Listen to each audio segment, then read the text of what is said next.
Muito bem, já estamos de volta com o programa TV Câmara Entrevista e no programa de hoje recebemos o economista e professor da Universidade de Taubaté e do Centro Universitário Módulo Edson Trajano para falar sobre a dívida pública nacional que tem previsão de continuar aumentando nesse ano de grandes instabilidades políticas e econômicas.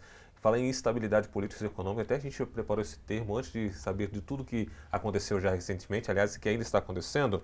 Mas eu deixei no final do último bloco, professor, a questão da direcionamento, né, de como o governo tem realmente lidado com a questão da dívida pública, né? Ou seja, os bancos cada vez mais ficando ricos porque recebem o pagamento da questão da dívida pública e automaticamente como é que fica a população.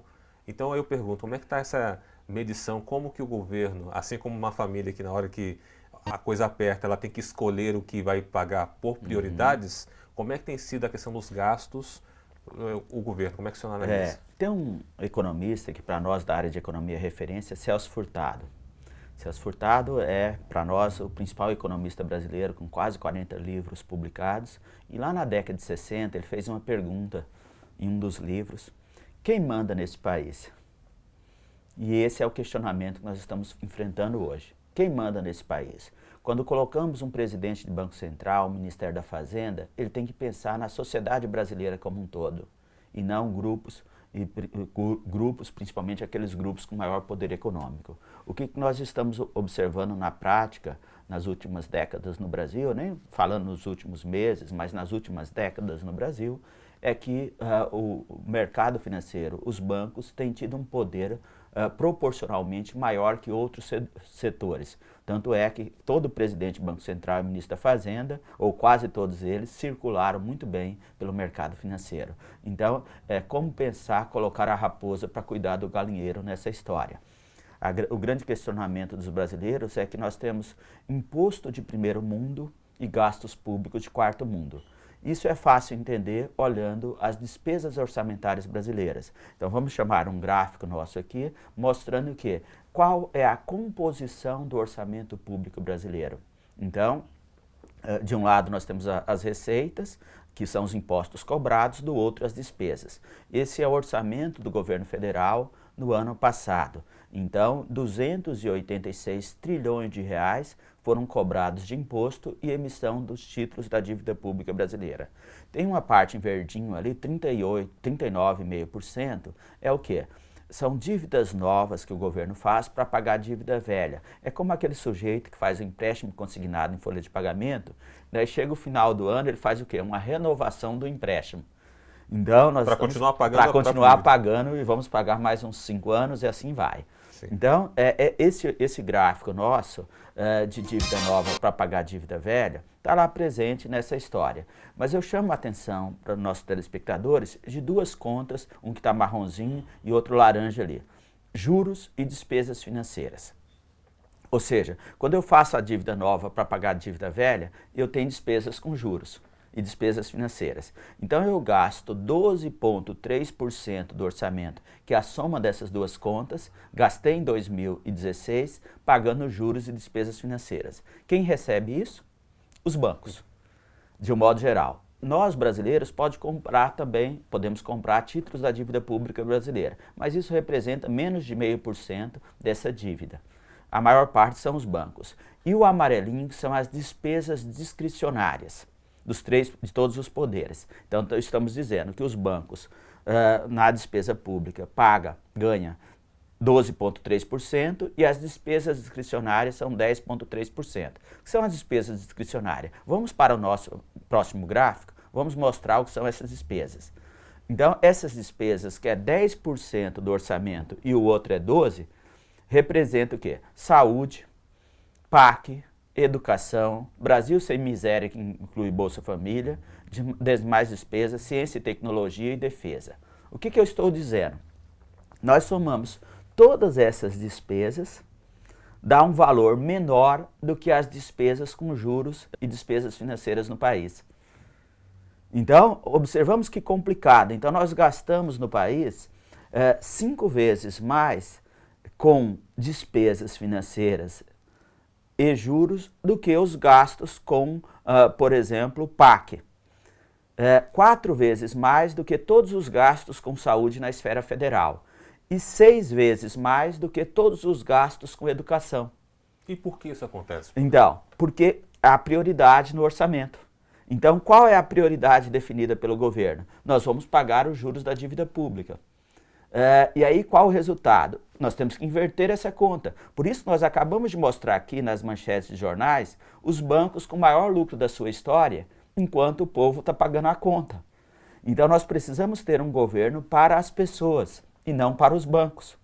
Então, essa discussão tem que estar muito colocada. Os 2 últimos candidatos a presidente, melhor, todos eles na última eleição, não colocaram em discussão as questões econômicas no país. Eu sou colunista de jornal também, escrevi um texto, empate de 0. Por quê? Ninguém entrou nesse debate. Teve um sujeito só, que foi em 2010, entrou com esse debate, que foi o Plínio de Arruda Sampaio, já falecido recentemente. Ele falava assim: não adianta o candidato prometer que vai melhorar o Bolsa Família se não acabar com a Bolsa Banqueiro. E exatamente esse é o problema. Ou seja, se nós gastamos tanto do nosso orçamento pagando os juros da dívida pública e nós temos a taxa de juros mais elevada do mundo, então, se reduzir a taxa de juros, qual o resultado? Vai sobrar mais dinheiro. Vai sobrar mais dinheiro para outros setores de atividades. Daí fala, mas a taxa de juros pode ser reduzida numa canetada? Pode. Pode, porque quem define a taxa de juros no Brasil é o Copom, que é o Conselho de Política Monetária, que é formado por diretores do Banco Central e do Ministério da Fazenda. E aí fala, mas se o banco não vai querer isso, e aí ele vai endurecer. Sim, vai endurecer, mas isso é problema do banco. Nós temos que enfrentar, fazer uma auditoria da dívida pública, qual o valor dessa dívida e vamos negociar como podemos pagar. Nós temos que aceitar aquilo que o banco nos coloca. Eu sou colunista, lá uma conta, uma dívida no banco. Eu chego lá, o gerente faz uma proposta para mim. Trajano, você vai ter que pagar isso em tanto tempo. O que eu vou fazer? Eu vou negociar. Agora, se o banco não quer receber de acordo com a capacidade que eu tenho de pagar, problema do banco, não é problema meu. É claro que fazer um jogo desse duro vai ter restrição de capital, mas os bancos têm mais a perder do que a ganhar. Por exemplo, se o banco processar, levar meu nome para o SPC, que eu não estou pagando a conta, ele não vai ganhar nada com isso.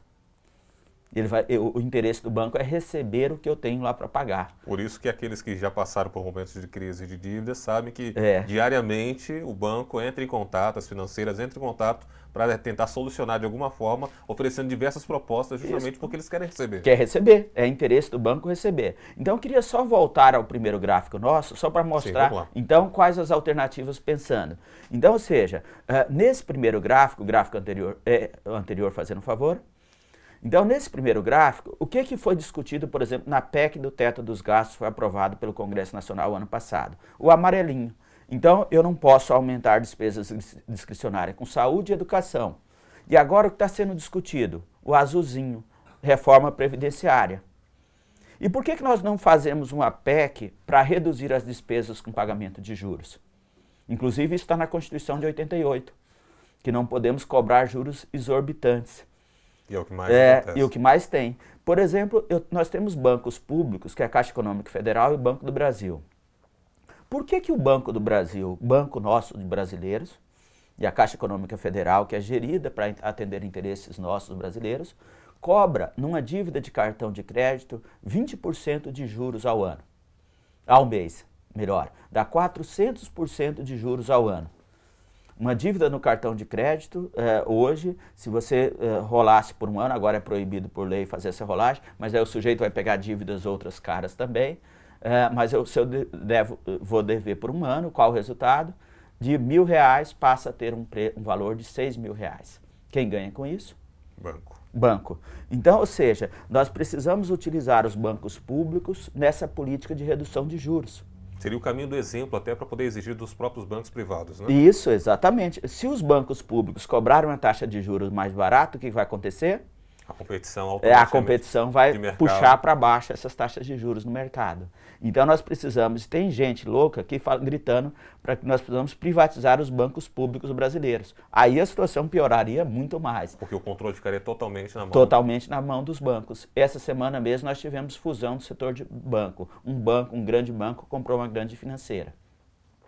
Então, ou seja, para reduzir as despesas com juros, não tem outra alternativa que não reduzir juros.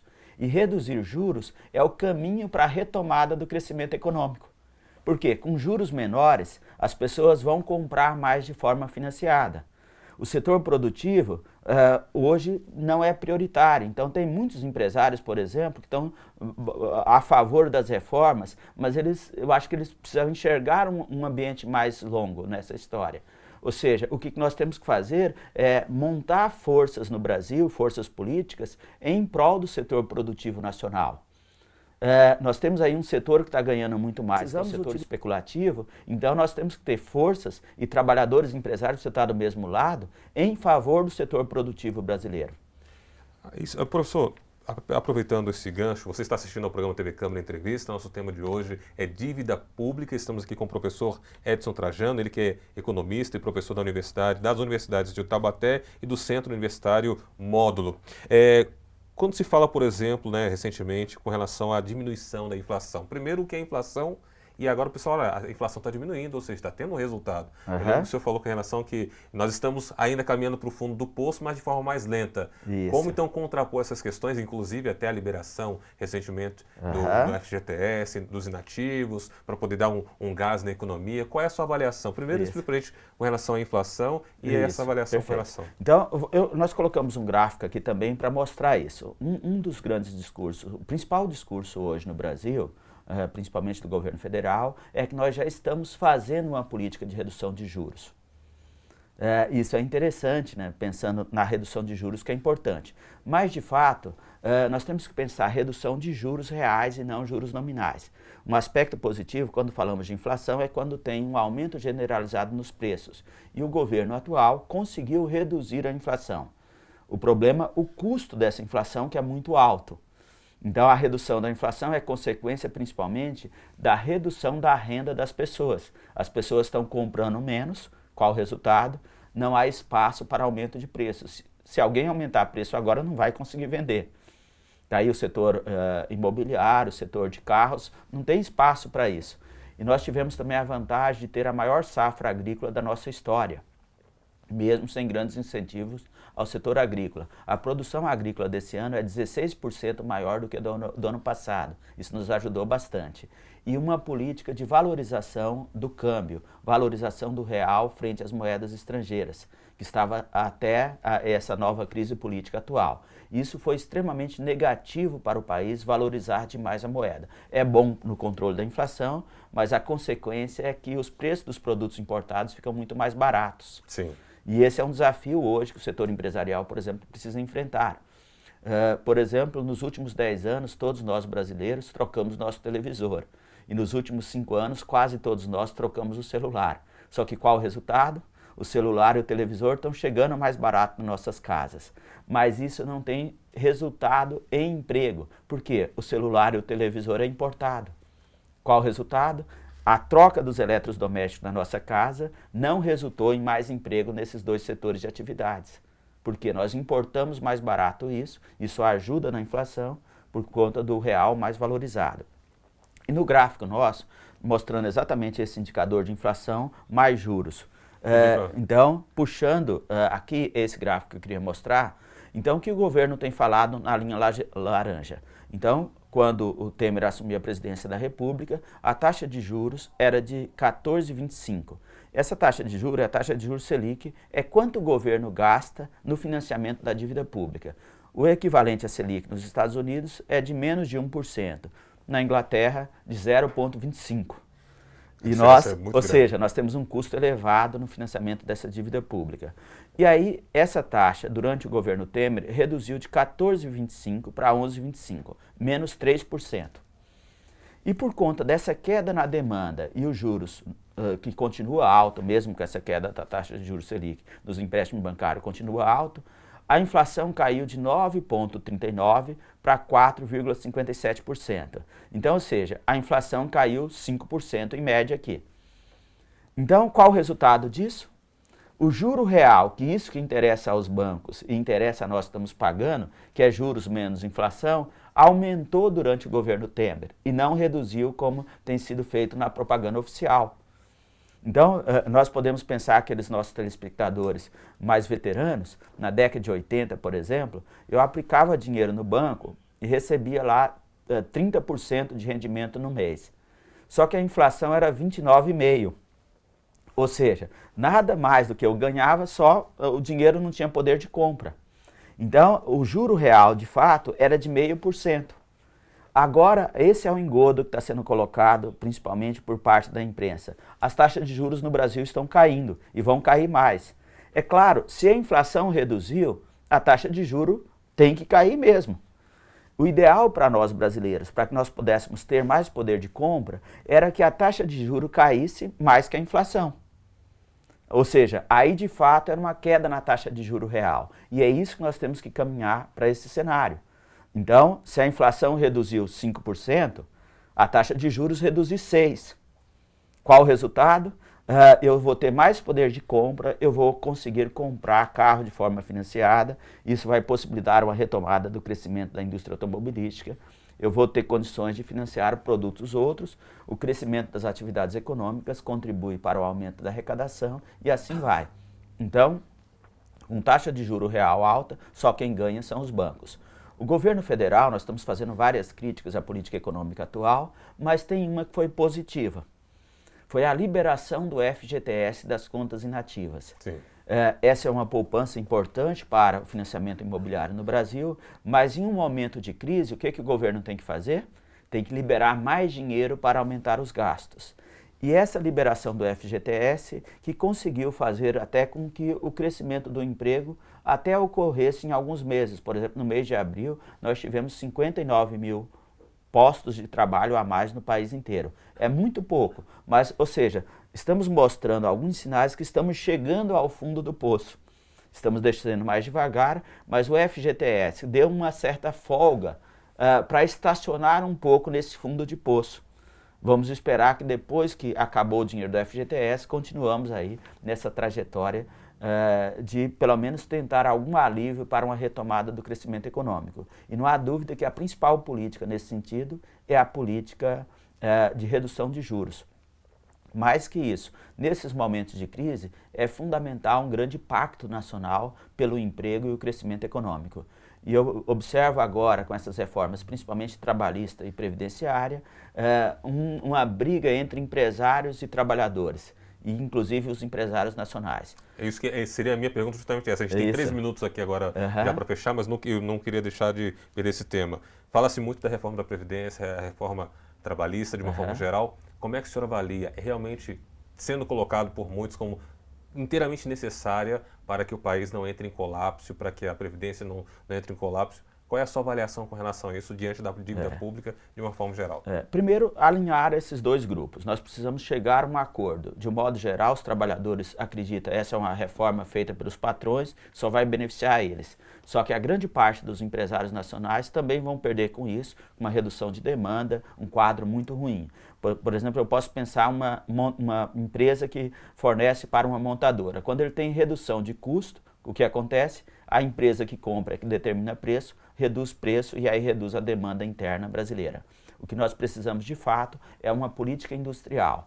Por exemplo, nós precisamos que os celulares e as TVs sejam feitas no Brasil. Aqui em Jacareí, por exemplo, tem uma fábrica de carro. Qual a expectativa nossa? É que essa fábrica viesse com bastante emprego. E por que não tem tanto emprego? Porque a metade do carro que é, entre aspas, montado em Jacareí já vem pronto da China. Isso reduz o potencial de geração de emprego aqui. Então nós precisamos gerar mais emprego e renda com mais valor adicionado. E para isso nós precisamos de uma política industrial no país e trabalhadores industriais precisam estar no mesmo lado nessa política industrial. Em relação às reformas, por exemplo, a reforma da Previdência, todos nós estamos favoráveis à reforma previdenciária. Agora, a reforma previdenciária precisa trabalhar dos dois lados, do lado da receita e do lado das despesas. O que o governo tem proposto e fazendo? Só trabalhar no lado dos cortes. E isso não é justo. Por exemplo, na negociação com os prefeitos agora, foi perdoado 30 bilhões de reais de dinheiro da Previdência. Na negociação com os ruralistas, alguns ruralistas, grandes empresários do setor agrícola, não pagaram o Fundo Rural. Perderam na justiça isso. E aí o governo não tem sido muito incisivo na cobrança desse dinheiro. Ou seja, e os que pagaram? Os que pagaram agora vão dar uma de bobões na história. Eu paguei tudo certinho, bonitinho, e os que não pagaram entraram com a ação judicial, perderam, e agora querem uma flexibilização do pagamento disso. Tem que pagar a conta. Então nós temos que pensar receita e despesa da Previdência. Esse que é o grande problema hoje no país. E as reformas vão acontecer. Ao meu ver, essas reformas previdenciária e trabalhista devem ser feitas no próximo mandato. Então, deputados, senadores, presidente da República, apresente na campanha eleitoral quais são as suas propostas de reforma. E a população vai decidir quais são os melhores para fazer as reformas que o país precisa.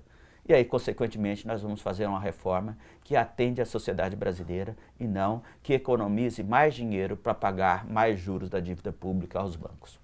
Muito bem, queremos agradecer aqui mais uma vez o professor Edson Trajano, ele que é economista e professor da Universidade de Taubaté e do Centro Universitário Módulo. Professor, muito obrigado por sua presença aqui em nosso programa. Eu que agradeço e é sempre interessante fazer esse debate. Eu sei que tem muitos economistas que são contrários à minha posição e isso é legal. Esse debate precisa ser colocado para a sociedade para que cada um escolha os caminhos, principalmente no processo eleitoral. Muito bem, obrigado a você que acompanhou aqui o programa TV Câmara Entrevista. Lembrando que você pode assistir este e outros programas em nossa página no YouTube. Acesse youtube.com/TV Câmara Jacareí. Aproveite também para curtir a nossa página no Facebook, facebook.com/TV Câmara Jacareí. Obrigado por sua companhia. Continue ligado aqui na TV Câmara Jacareí, a TV pública da cidade, e até o nosso próximo encontro.